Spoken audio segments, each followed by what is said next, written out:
Okay, hello everyone. So today మనం ఏం చేస్తున్నామంటే LIC golden Jubilee scholarship scheme 2025. So ఈ స్పెసిఫిక్ స్కాలర్షిప్ గురించి మనం డీటెయిల్గా చూద్దాం. ఎవరు ఎలిజిబుల్, ఎలాగ అప్లై చేయాలి, ఎంత స్కాలర్షిప్ వస్తుంది, రైట్? సో ఎలాగ మనకి సెలెక్ట్ అయితే మనకి ఎలాగ అప్డేట్ వస్తుంది, ఎవరి నుంచి అప్డేట్ వస్తుంది, సో అవన్నీ బేసిక్గా మనం ఒక హై లెవెల్లో క్విక్గా దీన్ని చూద్దాము. ఈ స్కీమ్ గురించి ఎవరు అప్లై చేయొచ్చు అనేది ఫస్ట్ ఆఫ్ ఆల్ చూస్తే ఇది గోల్డెన్ జూబ్లీ ఫౌండేషన్ వాళ్ళు ఎల్ఐసితో పార్ట్నర్షిప్ అయి ఉన్నారు. సో ఎవ్రీ కార్పొరేట్ ఏం చేస్తుందంటే, ఎవ్రీ కార్పొరేట్ కంపెనీస్ ఏం చేస్తాయంటే వాళ్ళు ఒక స్పెసిఫిక్ ఫౌండేషన్ తో టైప్ అవుతారు. సో డొనేట్ చేస్తుంటారు వాళ్ళు for the benefit of public, social welfare చేస్తూ ఉంటారు కదా. సో అలాగే వీళ్ళు కూడా టైప్ అయి ఉన్నారు గోల్డెన్ జూబ్లీ ఫౌండేషన్ తో. సో వీళ్ళు ఏం చేస్తున్నారంటే స్కాలర్షిప్ ని ప్రొవైడ్ చేస్తున్నారు, రైట్? సో ఇది ఎవరికి యూజ్ అవుతుందంటే, ఎవరికైతే ఎక్కువ పర్సెంటేజ్ వచ్చి ఉంటుంది వాళ్ళకి, ఇంటర్మీడియట్ లో 10th లో వాళ్ళకి ఇది హెల్ప్ అవుతుంది అనమాట, right? And economically weaker sections కి ఇది డెఫినెట్ గా బెనిఫిట్ అవుతుంది. ఎలాంటి కాస్ట్ బేస్డ్ కాకుండా ఇది జనరల్ గా మెరిట్ బేస్డ్ ఇది ఈ స్కీమ్ ని మనకి ప్రొవైడ్ చేస్తున్నారు. సో ఇది ఎవరైతే 10th ఇంటర్మీడియట్ స్టూడెంట్స్ ఉన్నారో వాళ్ళకి డెఫినెట్ గా యూజ్ అవుతుంది ఇది. సో మనం డీటెయిల్ గా చూద్దాం ఇది ఎవరు ఎలిజిబుల్ ఉన్నారు లేదు, ఎవరు చేయలేరో, అప్లై చేయకూడదు, ఎవరు చేయాలా, ఎవరు చేయకూడదు అని చూద్దాం, రైట్? సో ఈ స్కాలర్షిప్ ఎవరికంటే జనరల్ గా for the economically weaker sections, ఎవరికైతే ఆర్థికంగా వెనక్కి ఉన్నారో వాళ్ళకి ఈ స్కాలర్షిప్ అనేది ప్రొవైడ్ చేస్తున్నారు LIC Jubilee foundation through, right? So ఇది డెఫినెట్ గా వాళ్ళ ఎడ్యుకేషన్ కి బెనిఫిట్ అవుతుంది ఫైనాన్షియల్ గా, రైట్? సో ఇదొక దీంట్లో ఏంటంటే మనకి 2 మెయిన్ కేటగిరీస్ ఉన్నాయి, రైట్? 2 మెయిన్ కేటగిరీస్ ఉన్నాయి. ఏంటిదంటే అది ఒకటి జనరల్ స్కాలర్షిప్, ఇంకా సెకండ్ ఏంటంటే special scholarship for girl child. So ఇది మెయిన్గా అయితే 2 కేటగిరీస్ ఉన్నాయి. దానికంటే ముందు ఒకటి చెప్పాలి మీకు ఏంటంటే, ఈ స్కీమ్ లో బెనిఫిట్ ఏంది అంటే ఇక్కడ ఐటీఐ స్టూడెంట్స్ కూడా అప్లై చేయొచ్చు. ఎవరైతే డిప్లొమా చేస్తున్నారో, ఐటీఐ ఇండస్ట్రియల్ ట్రైనింగ్ చేస్తున్నారు, వాళ్ళు కూడా దీనికి అప్లై చేయొచ్చు, రైట్?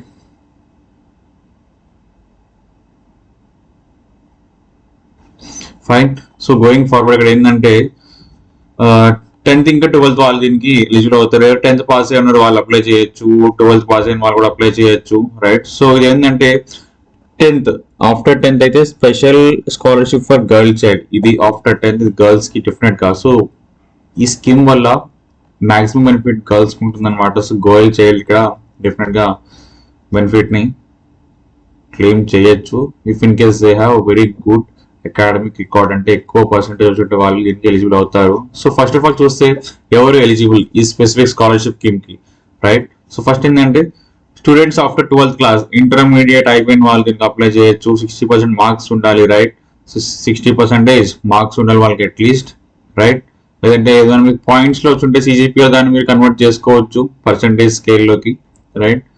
ఆ కన్వర్జన్ స్కేల్ అనేది మార్క్ షీట్ కి బ్యాక్ సైడ్ అలా ఉంటుంది జనరల్ గా అన్ని డిగ్రీస్ కి, సర్టిఫికేట్స్ కి, రైట్? సెకండ్ ఏంటంటే ఇక్కడ అడ్మిషన్ అనేది ఫస్ట్ ఇయర్ లోకి ఎన్రోల్ అయి ఉండాలి. అడ్మిషన్ ప్రూఫ్ కావాలి, అడ్మిషన్ స్లిప్ లాంటిది కావాలి, ఇక్కడ అది అప్లోడ్ చేయాలి, రైట్? సో ఈ academic year 2025 to 2026 academic year వాళ్ళు ఈ స్కాలర్షిప్ కి eligible, right? Eligible fields include medicine, right? Medicine లో ఈ specific fields MBBS, BAMS, BHMS, BDS, engineering, BTech వాళ్ళు అప్లై చేయొచ్చు. బీఈ వాళ్ళు bachelor of engineering, bachelor of art, right? వీళ్ళందరూ apply చేయొచ్చు, రైట్? ఏదన్నా ఇవి కాకుండా, బీటెక్ కాకుండా, ఎంబీబీఎస్, మెడికల్ కాకుండా గ్రాడ్యుయేషన్ డిగ్రీ వాళ్ళు కూడా అప్లై చేయొచ్చు. బీసీఏ, బీఎస్సీ ఇలాగ బ్యాచులర్ డిగ్రీస్ చేసే వాళ్ళు 3 years కోర్స్ ఉంటుంది కదా, అలాంటి వాళ్ళు కూడా అప్లై చేయొచ్చు అనమాట, right? And their passing year ఎప్పుడు 12th ఎప్పుడు పాస్ అయి ఉండాలంటే ఈ స్పెసిఫిక్ అకాడమిక్ ఇయర్స్ లోనే పాస్ అయి ఉండాలి, రైట్? 2022 నుంచి 2025 సమ్మర్ లో ఎవరైతే పాస్ అయి ఉంటారో, ఇప్పుడు బైరం ఎవరైతే పాస్ ఇప్పుడు అడ్మిషన్ తీసుకొని ఉంటారో ఈ మంత్ కానీ నెక్స్ట్ మంత్ లో అడ్మిషన్ స్లిప్ అనేది గ్యారంటీగా ఉండాలి ఇక్కడ ఈ స్కీమ్ కి అప్లై చేయాలంటే, ఈ స్కాలర్షిప్ స్కీమ్ కి, రైట్? ఇక్కడ ఏంటంటే combine annual financial income certificate ఉండాలి డెఫినెట్ గా, రైట్? ఇన్కమ్ సర్టిఫికేట్స్ 1 week అలా టైం పడుతుంది జనరల్ గా మన స్టేట్ లో సచివాలయం అప్లై చేస్తే, రైట్? 4 days కూడా పట్టచ్చు, 2 days కూడా పట్టచ్చు, depends upon the workload in the government office అనమాట. సో ఇక్కడ ఏంటంటే యాన్యువల్ ఇన్కమ్ 4,50,000, 4,50,000 కంటే పైన ఉండకూడదు. ఇంక్రీజ్ అంటే బిలో 4,50,000 అయితేనే ఈ స్కీమ్ కి ఎలిజిబుల్ అవుతారు స్టూడెంట్స్, రైట్.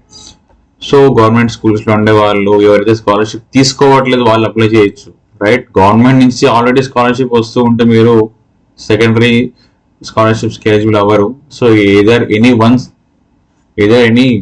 వన్ సోర్స్ నుంచే స్కాలర్షిప్స్ తీసుకోవాలి. కాబట్టి ఆల్రెడీ గవర్నమెంట్ స్కాలర్షిప్ తీసుకుని ఉంటే వాళ్ళు దీనికి ఎలిజిబుల్ అవ్వరు, right. So for students after 10th class ఎవరైతే ప్రైవేట్ లో చదువుతున్నారు, ప్రైవేట్ స్కూల్స్ లో, రైట్, క్వాలిటీ ఎడ్యుకేషన్ కోసం ప్రైవేట్ స్కూల్స్కి వెళ్తూ ఉంటారు, ఫైనాన్షియల్ బర్డెన్ నుండి, అలాంటి వాళ్ళు దీనికి అప్లై చేయొచ్చు, రైట్.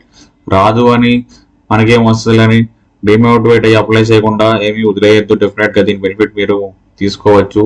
పర్సంటేజ్ అకాడమిక్ రికార్డు బాగుంటే మీది 10th క్లాస్ మార్క్స్ కానీ 12th క్లాస్ మార్క్స్ మీది ఒక 80% పైన అవి ఉంటే, ఒక బ్యాక్వర్డ్ కమ్యూనిటీస్ నుంచి ఫైనాన్షియల్ గా బిగ్ గా ఉంటే డెఫినెట్ గా దీనికి అప్లై చేయండి. వస్తుందో రాదనేది తర్వాత చూసుకోవచ్చు. డెఫినెట్ గా వస్తుంది if you are having good percentage, right.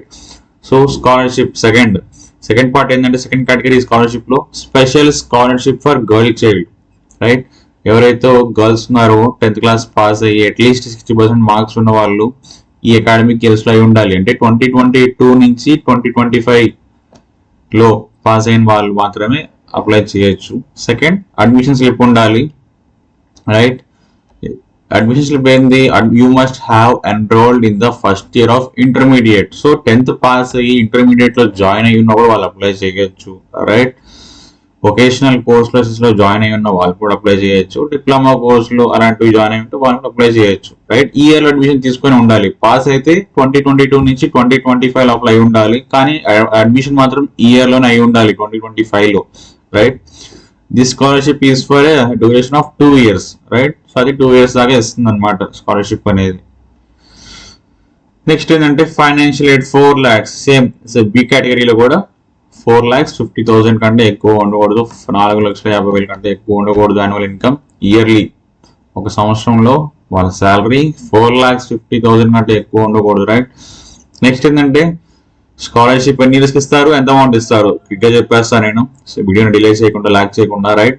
So medicine లో వాళ్ళు ఏదైనా అడ్మిషన్ తీసుకొని ఉంటే, ఏదైనా మెడిసిన్ కోర్స్ చేస్తూ ఉంటే, ఎంబీబీఎస్ లాంటిది, BAMS, BHMS, డెంటల్ ఇలాంటి BDS లాంటివి చేస్తూ ఉంటే 40,000 per year, per annum అంటే పర్ ఇయర్ 40,000 ఇస్తారు. 2 installments లో ఇస్తారు, 20,000. సో అలా ఇస్తారనమాట వీళ్ళు మెడిసిన్ కోర్సెస్ కి. ఇంజనీరింగ్ కోర్స్ బీటెక్ ఇలాంటివి చేస్తుంటే 30,000 per month, 15,000 అలాగా ఇయర్లీ పే చేస్తారు వీళ్ళు, 30,000, రైట్. ఇది జనరల్ స్కాలర్షిప్ కి, రైట్. సో జనరల్ స్కాలర్షిప్ కి ఇది ఎంటైర్ కోర్స్ డ్యూరేషన్ కి పే చేస్తారు వీళ్ళు. అంటే సపోజ్ 3 years ఉంటే 3 years పే చేస్తారు, right. 30,000 per month, per year ఉంటే 15,000 ఇలా ఇస్తారనమాట. 2 installments ఇస్తున్నారు వీళ్ళు. లేదు డిగ్రీ చేస్తుంటే గ్రాడ్యుయేషన్, BCA, BSc ఇలాంటివి డిగ్రీ 3 years కోర్సెస్ ఉంటాయి కదా బీటెక్ కాకుండా, అలాంటి ఇయర్స్ ఉంటే వాళ్ళకి కూడా 20,000 per annum ఇస్తారు. 10,000 ఇస్తారు, అంటే 2 installments లో ఇస్తారు ఈ అమౌంట్ ని. ఇక్కడ బోల్డ్ లో ఉన్న అమౌంట్ ని 2 installments లో ఇస్తారు, రైట్. నెక్స్ట్ బి కేటగిరీలో గర్ల్స్ కి చెప్పాను మీకు special scholarship for girl child. Amount ఎంతంటే ఇక్కడ 15,000 per annum, 7,500 లాగా 2 payments లో చేస్తారనమాట. డ్యూరేషన్ 2 years ఇస్తారు. ఇది ఎప్పుడు 10th పాస్ అయ్యి ఇంటర్మీడియట్ జాయిన్ అయి ఉంటారు కదా గర్ల్స్, వాళ్ళకి ప్రైవేట్ స్కూల్స్ లో, ప్రైవేట్ కాలేజెస్ లో, ఇంటర్మీడియట్ కాలేజెస్ లో జాయిన్ అయి ఉన్న వాళ్ళు డెఫినెట్ దీన్ని అప్లై చేయొచ్చు, గర్ల్స్ ఎవరైతే ఉన్నారో. సో స్పెసిఫిక్ గా గర్ల్స్ కి బెనిఫిట్ అవుతుంది ఈ స్కీమ్, ఈ కేటగిరీలో, రైట్. సో ఇది అలాగంటే NEFT, national electronic fund transfer తో ఆధార్ కి లింక్ అయి ఉంటుంది బ్యాంక్ అకౌంట్స్. ఆటోమేటిక్ గా డీటెయిల్స్ అనేవి వ్యాలిడేట్ అవుతాయి. సో ఆ పేమెంట్ అనేది ప్రాసెస్ అవుతుంది అనమాట, అన్ని డీటెయిల్స్ ఎగ్జాక్ట్ గా మ్యాచ్ అయిన తర్వాత, right. It is mandatory for applicants to provide correct bank details including IFSC code and a copy of cancelled check. ఎందుకంటే ఇది ప్రాపర్ ట్రాన్సాక్షన్ ఆటోమేటిక్ గా జరుగుతుంది అనమాట NEFT త్రూ ఇది, రైట్. ఆధార్ కార్డ్ లింక్ అయి ఉండాలి మొత్తము దేనికి, బ్యాంక్ అకౌంట్ కి, రైట్. సో అది ఆటోమేటిక్ గా ట్రాన్స్ఫర్ అయిపోతుంది కరెక్ట్ పర్సన్ కి ఆ పేమెంట్ మెథడ్ లో, right. 4 key conditions and selection process. ఎలాగా మెరిట్ లిస్ట్ అనేది షార్ట్ లిస్టింగ్ ఎలా చేస్తారు, రిజల్ట్ ఎలా ఇస్తారు అనేది ఇక్కడ మెన్షన్ చేస్తున్నారు. So primary basis for short listing and final selection is the percentage of marks obtained in the 12th and intermediate ఇంకా 10th లో వచ్చిన మార్క్స్ బట్టి వీళ్ళు ఫిల్టర్ చేస్తారంట, మెరిట్ లిస్ట్ ప్రిపేర్ చేస్తారు. Second, income preference. Candidates with an annual income between 0 and 2.5 lakhs will be given preference. ఇందాక ఏం చెప్పామంటే 4,50,000 కంటే బిలో ఉండాలని చెప్పారు, కానీ ఫస్ట్ ప్రిఫరెన్స్ ఎవరికి ఇస్తారంటే 0 to 2.5 lakhs, 2,50,000, 2,50,000 కంటే తక్కువ ఉండే వాళ్ళకి ప్రిఫరెన్స్ ఇస్తారు.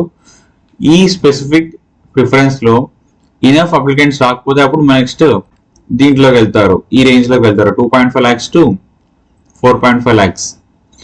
సో ఈ బ్యాండ్ లో, ఇన్కమ్ బ్యాండ్ లో వాళ్ళు సెలెక్షన్ చేస్తారు, రైట్. సో ఇన్ కేస్ టై వస్తే వాళ్ళు ఏం చేస్తారంటే family with lower income will be given preference, right.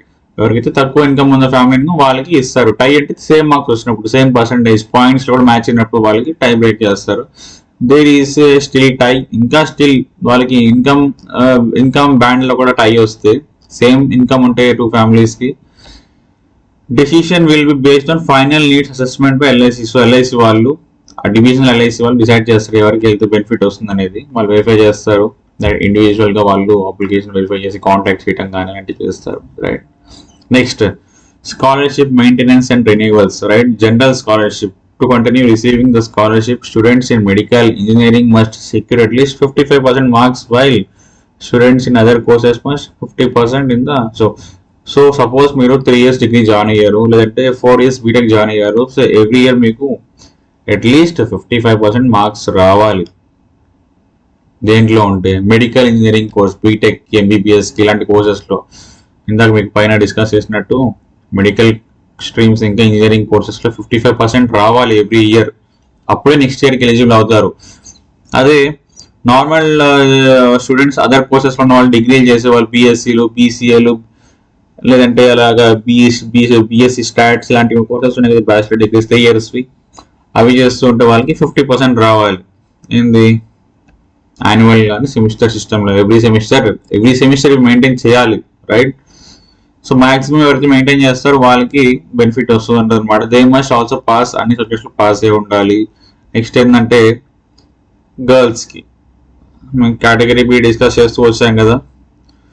To continue scholarship candidate must take 50%. So వాళ్ళకి ఇంటర్మీడియట్ ఫస్ట్ ఇయర్ లో అట్లీస్ట్ 50% మార్క్స్ రావాలి. అప్పుడు వాళ్ళకి 12th class కి సెకండ్ ఇయర్ కూడా స్కాలర్షిప్ అనేది వస్తుంది అనమాట. నెక్స్ట్ అటెండెన్స్ కంటిన్యూగా ఉండాలి. సో ఇదంతా మినిమం మార్క్స్ ఎంత రావాలి పర్ సెమిస్టర్ గ్రాడ్యుయేషన్ అయితే, అదే ఇంటర్మీడియట్లో అయితే 50% వస్తే నెక్స్ట్ ఇయర్కి ఆటోమేటిక్గా వాళ్ళు ఎలిజిబుల్ అయిపోతారు. అటెండెన్స్ అనేది రెగ్యులర్గా ఉండాలి, రైట్. సో మెడికల్ బేసిస్ మీద ఏదైనా తీసుకోవచ్చు, కానీ అటెండెన్స్ ఎగ్జామ్షన్ ఒక 1 month అలా ఇస్తారు కదా మెడికల్ కేసెస్లో, అది తీసుకొని మనం డెఫినెట్గా ఈ స్కాలర్షిప్కి అప్లై చేయొచ్చు. సో అటెండెన్స్ అనేది రెగ్యులర్గా ఉండాలి, రైట్. ఎక్కువ ఆబ్సెంట్స్ ఉన్న వాళ్ళకి, అటెండెన్స్ బాగా లేని వాళ్ళకి ఇది ఎలిజిబుల్ అవ్వదు ఈ స్కీమ్ అనేది, రైట్. నెక్స్ట్ ఏంటంటే పీజీ స్టూడెంట్స్ కి ఇది ఎలిజిబుల్ కాదు, అప్లై చేయకూడదంట. పోస్ట్ గ్రాడ్యుయేషన్ అంటే డిగ్రీ తర్వాత, గ్రాడ్యుయేషన్ తర్వాత మాస్టర్స్ చేసే వాళ్ళు దీనికి ఎలిజిబుల్ కాదు. ఆల్రెడీ స్కాలర్షిప్స్ వస్తూ ఉంటే ఏదైనా ప్రైవేట్ ఇన్స్టిట్యూషన్ నుంచి వాళ్ళు కూడా ఎలిజిబుల్ కాదు, right. However this rule does not apply to scholarship. So state government నుంచి, సెంట్రల్ గవర్నమెంట్ నుంచి స్కాలర్షిప్స్ వస్తున్నా కూడా అప్లై చేయొచ్చు అని అంటున్నారు వీళ్ళు, రైట్. జనరల్ గా అయితే స్టేట్ గవర్నమెంట్ నుంచి స్కాలర్షిప్ తీసుకుంటూ ఉంటే సెంట్రల్ గవర్నమెంట్ నుంచి స్కాలర్షిప్ తీసుకోకూడదు, ఇదో కండిషన్ పైన మీకు చెప్పా కదా. సో దాన్ని ఇక్కడ మళ్ళీ నేను రీకరెక్ట్ చేస్తున్నాను. గవర్నమెంట్ నుంచి స్కాలర్షిప్ తీసుకున్న వాళ్ళు కూడా దీన్ని అప్లై చేయొచ్చు డెఫినెట్ గా. సో ప్రీవియస్ మనం డిస్కస్ చేస్తున్నాను, నేను ఇక్కడ కొద్దిగా కరెక్ట్ చేస్తున్నాను, అది మీరు నోట్ డౌన్ చేసుకోండి. స్కాలర్షిప్ తీసుకుంటున్న వాళ్ళు కూడా స్టేట్ గవర్నమెంట్, ఆంధ్రప్రదేశ్ కానీ తెలంగాణ కానీ స్టేట్ గవర్నమెంట్ స్కూల్స్ లో, జూనియర్ కాలేజెస్ లో చదువుతున్న వాళ్ళు కూడా దీనికి అప్లై చేయొచ్చు. ఆల్రెడీ గవర్నమెంట్ నుంచి బెనిఫిట్ వస్తున్నా కూడా మీరు దీనికి అప్లై చేయొచ్చు, రైట్. మళ్ళీ ఫ్యామిలీలో ఒకరికి ఎలిజిబిలిటీ ఉంటుంది, రైట్. 2-3 చిల్డ్రన్స్ ఉన్నా కూడా ఎవరో ఒకరికే దీనికి అప్లై చేయడం, అప్లై చేస్తే అమలు కానీ షార్ట్ లిస్ట్ చేసిన తర్వాత మనం ఎవరికి ఒకరికే వస్తుంది, అందరికీ రాదు, right. This may be relaxed to 2 families if the second applicant is a female. Family members అంటే ఫ్యామిలీ ఇద్దరు పిల్లకాయలు ఉంటే దాంట్లో సెకండ్ అప్లికెంట్ గర్ల్ చైల్డ్ అయి ఉంటే వాళ్ళు దాన్ని అప్లై చేయొచ్చు. If both applicants or female, ఇద్దరు ఫిమేల్ అయితే సెకండ్ అప్లికెంట్కి ఇస్తారంట, అంటే ఎవరైతే పెద్దోళ్ళు ఉన్నారో వాళ్ళకి ఇస్తారు, రైట్. సో దాన్ని మీరు ఇక్కడ పాయింట్ అవుట్ చేయండి. గర్ల్స్ గురించి ఇక్కడ చెప్పారు, రైట్. ఇద్దరు ఫీమేల్స్ అయితే ఇద్దరికి వస్తుంది అనమాట. వాళ్ళు మెరిట్ లిస్ట్ లో వస్తే ఇద్దరు గర్ల్స్ కి ఇస్తున్నారు వీళ్ళు, సెకండ్ గర్ల్స్ కాదు దీని మీనింగ్. సెకండ్ చైల్డ్ కూడా గర్ల్ ఫీమేల్ అయి ఉంటే వాళ్ళకి సెకండ్ పర్సన్ కూడా ఇస్తారంట, రైట్. అదే బాయ్ గర్ల్ ఉంటే ఇద్దరిలో ఒకరికి వస్తుంది స్కాలర్షిప్. ఇద్దరు సెలెక్ట్ అయితే అది ఎవరైనా ఒకరు సెలెక్ట్ అయితే ఇష్యూ లేదు ఫ్యామిలీలో. ఇన్కేస్ ఫ్యామిలీలో ఇద్దరు గర్ల్స్ ఉంటే ఇద్దరికి ఇస్తారు. బాయ్ గర్ల్ ఉంటే ఎవరు ఒకరికి షార్ట్ లిస్ట్ చేయాలనుకోండి, ఇద్దరు షార్ట్ లిస్ట్ చేయాలనుకోండి ఎవరు ఒకరికి ఇస్తారు. సో అదనమాట కండిషన్ ఇక్కడ, రైట్. ఏదన్నా మీకు ఇక్కడ కన్ఫ్యూజన్ ఉంటే కమెంట్స్లో చెప్పండి, నేను దాన్ని ఎక్స్ప్లెయిన్ చేస్తాను కమెంట్ సెక్షన్లో, రైట్. సెలెక్షన్ ప్రొసీజర్ అనేది ఇక్కడ చెప్తున్నారు. ఈ వెబ్సైట్ నుంచి అప్లై చేయాలి. నేను వెబ్సైట్ ఓపెన్ చేసి చూపిస్తాను ఎలాగ అప్లై చేయాలనేది. సో దాని నుంచి వరీ అవ్వద్దు. నెక్స్ట్ ఏంటంటే ఇక్కడ final last date September 2022. So మీరు దాన్ని డెఫినెట్గా అప్లై చేయండి. సెప్టెంబర్ 22 అంటే ఇదిగోండి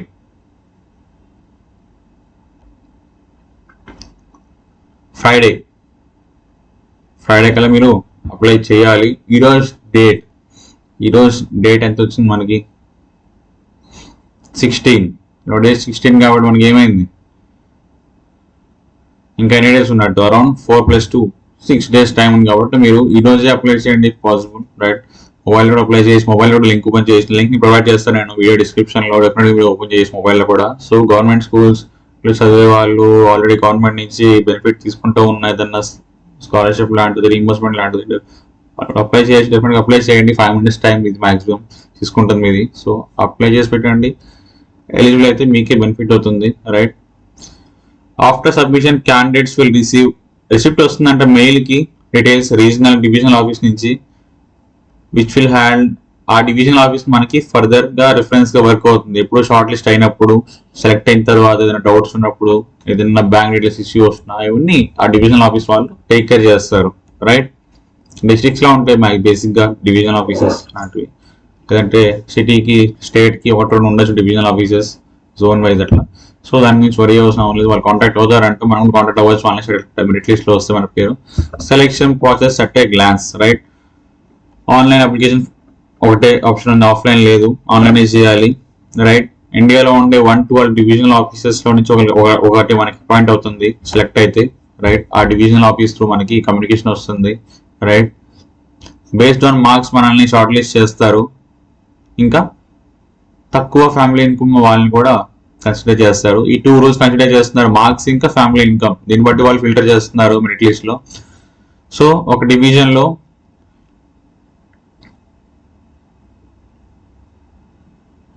100 members తీసుకుంటారు, right. Each of the 112 divisions will select 100 students in total. So ఒక్కొక్క డివిజన్ 100 స్టూడెంట్ ని సెలెక్ట్ చేస్తుంది. 20 girls special category, B category చెప్పా కదా, దాంట్లో 20 girls తీసుకుంటుంది. జనరల్ స్కాలర్షిప్ కి 40 డిగ్రీలు చేసే వాళ్ళకి, ఎంబీబీఎస్, మెడికల్, ఇంజనీరింగ్ లేదా గ్రాడ్యుయేషన్ చేసే వాళ్ళని జనరల్ స్కాలర్షిప్ అంటున్నారు కేటగిరీ ఏలో, right. 40 girls 40 boys, so total 100. ఇది స్పెషల్ అంటే ఇంటర్మీడియట్ లో జాయిన్ అయిన వాళ్ళు 10th తర్వాత వాళ్ళకి ఇది, లేదంటే ఐటీఐ, డిప్లొమా, వొకేషనల్ కోర్సెస్ లో జాయిన్ అయిన వాళ్ళకి ఇది, రైట్. లేదు డిగ్రీ చేస్తుంటే బీటెక్లు, బిఎస్సీలు, stats, BSc stats, bachelor degrees చేస్తుంటే బీటెక్ కాకుండా వాళ్ళు అప్లై చేయొచ్చు. సో దిస్ అనమాట సెలక్షన్ కోటా. షార్టేజ్ ఉంటే ఏం చేస్తారంటే అదర్ జెండర్ ఎక్కడైతే షార్టేజ్ ఉందో ఆపోజిట్ జెండర్ నుంచి వాళ్ళు ఫిల్ చేస్తారంట. సపోజ్ షార్టేజ్ మెయిల్ వచ్చింది అనుకోండి, గర్ల్స్ స్టూడెంట్స్ దాన్ని ఫిల్ చేస్తారు. షార్టేజ్ గర్ల్స్ లో వస్తే బాయ్స్ స్టూడెంట్స్ దాన్ని ఫిల్ చేస్తారు అనమాట. సో అది రాశారు ఇక్కడ.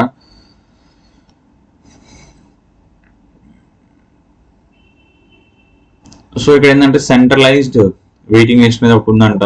దాని మీనింగ్ ఏంటంటే if some divisions do not fill their quotas, అంటే 100 డివిజన్ కి ఫిల్ అవ్వకపోతే అదర్ డివిజన్ నుంచి కూడా పికప్ చేసుకొని ఆ డివిజన్ లో యాడ్ చేసుకుంటారు. సపోజ్ 2 సిటీస్ ఉన్నాయనుకోండి, ఒకటి విజయవాడలో ఉంది డివిజన్, ఇంకోటి ఎక్కడుంది అనుకున్నాం, సమ్ నెల్లూరులో అనుకున్నాం. సో షార్టేజ్ విజయవాడలో వచ్చింది అనుకోండి, సో నెల్లూరులో ఉండే వాళ్ళని ఆ డివిజన్ లోకి యాడ్ చేసుకోవచ్చు వాళ్ళు. సో 100 అనేది ఉండాలి మినిమం. సో అదనమాట. నోటిఫికేషన్ సెలెక్టెడ్ స్టూడెంట్స్ కి ఇమెయిల్ వస్తుంది, సో మీరు ఇమెయిల్ కరెక్ట్ గా ఇవ్వండి. నెక్స్ట్ ఏంటంటే verification and award. After document verification, income, educational documents, admission slip, income criteria details, names అన్ని వాలిడేట్ చేసిన తర్వాత ఏమవుతుంది, అమౌంట్ అనేది బ్యాంక్ కి క్రెడిట్ అవుతుంది. ఆధార్ గా బ్యాంక్ లింక్ అయి ఉండాలి. సో మీరు డెఫినెట్గా చేయించుకోండి, బ్యాంక్ అకౌంట్ ఓపెన్ చేయించుకోండి, ఆధార్ కార్డు ఉంటే కరెక్షన్స్ చేయించుకోండి, ఆధార్ కార్డులు ఎర్లీగా. పాన్ కార్డ్ కి మీరు ఎలిజిబుల్ అవుతే అప్లై చేసుకోండి, రైట్. సో నెక్స్ట్ ఏంటంటే అన్ఫేర్ మీన్స్ అనేది, ఫాల్స్ ఇన్ఫర్మేషన్ అనేది ప్రొవైడ్ చేయకూడదని చెప్తున్నారు వీళ్ళు. సో దాని గురించి స్పెసిఫిక్గా చెప్పాల్సిన అవసరం లేదు. సో ఎలాంటి మీరు ఇక్కడ ఫ్రాడ్ లాంటిది చేయకూడదు, రైట్. వెరిఫికేషన్ జరుగుతుంది కాబట్టి మీరు జాగ్రత్తగా ఉండాలి, రైట్. సో ఇక్కడ నెక్స్ట్ ఏంటంటే మనం ఇక్కడ కొన్ని నెక్స్ట్ ఏం చేస్తా అంటే మీకు ఆన్లైన్ అప్లికేషన్ ఇదిగోండి, ఈ లింక్ వెళ్ళాలి, GJSLIC.India.in/GJSS/. ఈ లింక్ నేను వీడియో డిస్క్రిప్షన్ ప్రొవైడ్ చేస్తాను, దాని మీద వరీ అవ్వద్దు. సో ఇలాగ ఓపెన్ అవుతుంది, మీకు మొబైల్ ట్రై చేయండి, మొబైల్ ఓపెన్ అవుతుంది. ఇక్కడ స్టేట్ ని సెలెక్ట్ చేయండి. ఫర్ ఎగ్జాంపుల్ ఆంధ్ర అయితే ఆంధ్ర, తెలంగాణ సెలెక్ట్ చేయండి. డిస్ట్రిక్ట్ నెల్లూరు సెలెక్ట్ చేయండి. ఒకసారి ఇక్కడ మీకు ఇక్కడ ఏంటంటే మీ స్టేట్ లో ఉండే డిస్ట్రిక్ట్స్ ఇక్కడ వస్తాయి అన్నమాట, రైట్. సో దాన్ని మీరు సెలెక్ట్ చేయండి, చూసుకోండి ఒకసారి. సో ఇక్కడ నేను స్పెసిఫిక్ గా మెన్షన్ చేయట్లేదు డిస్ట్రిక్ట్ అనేది. నెక్స్ట్ ఏంటంటే ఇక్కడ మీ ఫస్ట్ నేమ్, మీ పేరు ఎంటర్ చేయండి, ఇంటి పేరు ఇక్కడ సర్ నేమ్ లో వేయండి, రైట్. లాస్ట్ నేమ్ అంటే సర్ నేమ్, ఇది ఫస్ట్ నేమ్ రాయండి ఇక్కడ. నెక్స్ట్ ఫాదర్ నేమ్ రాయండి, ఫుల్ గా రాయండి, మెయిల్ ఫీమేల్ సెలెక్ట్ చేయండి, gender, date of birth select చేయండి, ఇండియన్ సెలెక్ట్ చేయండి. ఇక్కడ మళ్ళీ అడ్రస్ ఫిల్ చేయండి, తర్వాత సిటీ ఫిల్ చేయండి, మీ ఊరి పేరు కామా డిస్ట్రిక్ట్ రాసేయండి సరిపోతుంది. లేదంటే స్పేస్ ఇవ్వండి కామా యాక్సెప్ట్ చేయకపోతే. పిన్ కోడ్ రాయండి, మీ ఏరియా పిన్ కోడ్, రైట్. గూగుల్లో సెర్చ్ చేయొచ్చు, అడగచ్చు తెలియకపోతే పిన్ కోడ్. పేరెంట్స్ ని కానీ లోకల్స్ ని, ఇంటి పక్కన ఉండే వాళ్ళని, ఎవరైనా ఎడ్యుకేటెడ్ వాళ్ళు ఉంటే వాళ్ళని అడగచ్చు మీరు పిన్ కోడ్ అనేది మీ ఏరియాది, రైట్. మొబైల్ నెంబర్ ఇవ్వండి డెఫినెట్ గా. మొబైల్ నెంబర్ పేరెంట్స్ లేదంటే మీకుండి మీ పేరెంట్స్ ఇవ్వండి, కాల్స్ లిఫ్ట్ చేసేదానికి. ఈమెయిల్ అడ్రస్ లేకపోతే క్రియేట్ చేయండి, ఒక ఈమెయిల్ ఐడి క్రియేట్ చేసుకోండి జీమెయిల్లో, ఫ్రీగానే ఉంటుంది కాబట్టి. తర్వాత మీ category SC, ST, OBC, general select చేయండి. పిహెచ్ అయితే వికలాంగులు అయితే సెలెక్ట్ చేయండి, ఫిజికల్లీ హ్యాండిక్యాప్డ్ అని. అదర్స్ ఉంటే అదర్స్ సెలెక్ట్ చేయొచ్చు మీరు, ఇవన్నీ కాకుండా. Applying for scholarship after completion, 10th తర్వాత అప్లై చేస్తున్నారా లేదంటే 12th తర్వాత అప్లై చేస్తున్నారా మెన్షన్ చేయండి. ఎవరైతే ఇంటర్మీడియట్ లో జాయిన్ అవుతున్నారో గర్ల్స్, వాళ్ళు 10th అని సెలెక్ట్ చేస్తారు. ఇప్పుడు ఎవరైతే జాయిన్ అయ్యారో వాళ్ళు 10th సెలెక్ట్ చేస్తారు, గర్ల్స్ కానీ బాయ్స్ కానీ. లేదు మీరు డిగ్రీలో జాయిన్ అయి ఉంటే బీటెక్లు, బీఎస్సీలు, అలాగా బ్యాచిలర్ డిగ్రీస్, ఎంబీబీఎస్ అలాంటివి, వాళ్ళు కూడా ఇక్కడ 12 సెలెక్ట్ చేస్తారు. సో దాన్ని మీరు ఒకసారి చూసుకోండి, డౌట్ ఉంటే ఇక్కడ కమెంట్స్ లో మెన్షన్ చేయండి. Next educational stream to pursue, ఏం పర్పస్ చేస్తారు, ఏది పర్స్యూ చేస్తారు, ఏది జాయిన్ అయ్యారు, ఇంటర్మీడియట్, డిగ్రీ, రాయండి ఇక్కడ, డిప్లొమా లేదా అదర్స్ పెట్టేసి మీరు ఫిల్ చేయొచ్చు ఇక్కడ ఈ కోర్స్ బీటెక్, బీఎస్సీ అని, రైట్. ఇక్కడ ఇంటర్మీడియట్ లేదు కాబట్టి ఏం చేస్తారు, అదర్స్ పెట్టి రాయొచ్చు మీరు 12th అని. ఇంటర్మీడియట్ లో ఏ కోర్స్ చేస్తున్నారు అంటే రాయొచ్చు మీరు. వొకేషనల్, ఐటీఐ అయితే డిప్లొమా రాయండి ఇక్కడ, బాయ్స్ కానీ గర్ల్స్ కానీ. సో అట్లా సెలెక్ట్ చేయండి కరెస్పాండింగ్. డౌట్ ఉంటే కమెంట్స్ అడగండి దీని గురించి కూడా. కోర్స్ నేమ్, సో మీకు ఏ కోర్స్ జాయిన్ అయ్యారో దాని నేమ్ రాయండి. ఎన్ని ఇయర్స్, 1 year 2 years, ఇంటర్మీడియట్ అయితే 2 years చేస్తారు, డిగ్రీలో అయితే 3 years చేస్తారు, మెడికల్ అయితే 4 years చేస్తారు, బీబీఎస్ లాంటివి. సో బేస్డ్ ఆన్ దట్ రాయండి, రైట్. నాకు తెలిసి మాక్సిమం 2, 3, 4 ఉంటారు. 4 ఉంటారు, బీటెక్ కాబట్టి 4 ఉంటారు, డిగ్రీ బ్యాచిలర్స్ చేసే వాళ్ళు 3 ఉంటారు, ఇంటర్మీడియట్ వాళ్ళు 2. Intermediate first year, second year కాబట్టి 2 వస్తుంది, రైట్. ఇన్కమ్ సర్టిఫికేట్ అప్లోడ్ చేయండి, రైట్. మీ సచివాలయంలో ఇస్తారు కాబట్టి మీరు అక్కడ తీసుకొని రావచ్చు. తర్వాత 10th క్లాస్ డీటెయిల్స్ ఫిల్ చేయండి. Andhra Pradesh state board, Telangana state board ఇక్కడ రాయండి, రైట్. ఎప్పుడు పాస్ అయ్యారు, అకాడమిక్ ఇయర్ రాయండి, ఇయర్లో పాస్ అయ్యారు ఇక్కడ. ఇప్పుడు రీసెంట్ గా పాస్ అయ్యి ఉంటే 2024, 2025 సెలెక్ట్ చేస్తారు. ఎంత పర్సెంటేజ్ వస్తుందో రాయండి. పాయింట్స్లో వచ్చి పర్సెంటేజ్ కన్వర్ట్ చేసుకోవచ్చు మీరు, రైట్. పర్సెంటేజ్ ఎలా కన్వర్ట్ చేసుకోవాలి మెన్షన్ చేయలేదంటే మీరు ఇంటూ 10 చేసేయచ్చు పాయింట్స్ని. మార్క్ షీట్ అప్లోడ్ చేయండి. మీది పాస్ అయ్యారు కదా, పాస్ అయిన డిగ్రీది, పాస్ అయిన ఇంటర్మీడియట్ది కానీ 10th కానీ ఏదైతే ఉందో అప్లోడ్ చేయండి. ఏ ఇయర్లో అడ్మిషన్ తీసుకున్నారు మెన్షన్ చేశారు కాబట్టి ఆల్రెడీ, అకార్డింగ్గా మీరు అప్లోడ్ చేయండి. నెక్స్ట్ ఏంటంటే మీ ఫ్యామిలీలోనే ఇంకెవరైనా అప్లై చేస్తూ ఉంటే సేమ్ స్కాలర్షిప్కి లేదంటే తీసుకుంటూ ఉంటే మీరు మెన్షన్ చేయాలి. ఎవరు తీసుకోవట్లేదంటే స్కాలర్షిప్ ఎల్ఐసి నుంచి వాళ్ళు నో కొట్టండి, ఏం కాదు, right. Are you receiving any other scholarship, ఏదైనా వేరే స్కాలర్షిప్ వస్తూ ఉంటే ఎస్ పెట్టండి. అంటే మ్యాక్సిమం రావట్లేదు కాబట్టి అప్లై చేస్తాం కాబట్టి నో పెట్టండి, వస్తుంటే ఎస్ పెట్టండి, ఏం కాదు, రైట్. స్కాలర్షిప్ మాత్రమే, రైట్. తర్వాత బ్యాంక్ డీటెయిల్స్ ఫిల్ చేయండి. ఐఎఫ్ఎస్సి కోడ్ మీ బ్యాంక్ అయితే చెప్తారు, రైట్. మీ దగ్గర లేదు ఎవరు చెప్పట్లేదంటే బ్యాంక్ అని చెప్తారు. నేమ్ ఆఫ్ ద బ్యాంక్ తెలిసే ఉంటుంది మీకు, బ్యాంక్ పాస్బుక్ లేదంటే పేరెంట్స్ అంటే చెప్తారు బ్యాంక్ డీటెయిల్స్ అని. So student bank account details మాత్రమే ఇవ్వండి ఇక్కడ, రైట్. సో 1 day ప్రాసెస్ అది బ్యాంక్ అకౌంట్ ఓపెన్ చేయాలంటే, రైట్. సో 1-2 daysలో దీన్ని చేసుకొని అప్లై చేసేసుకోవచ్చు. 22 దాకా టైం ఉంది కాబట్టి చేసుకొని ఇక్కడ అన్ని సెలెక్ట్ చేయాలి. ఇక్కడ I here but declare information given is correct, terms and conditions follow అవుతుందని చెక్ చేయండి, రైట్. అన్ని చెక్ చేసి మీరు సబ్మిట్ కొడితే ఇది సబ్మిట్ అయిపోతుంది, రైట్. సో అంతే, ఒక 5-10 minutes ప్రాసెస్ ఇది చేస్తే వీడియో చూసిన తర్వాత ఏదైనా డౌట్స్ ఉంటే నాకు కామెంట్లో చెప్పండి. Thank you. ఫైన్.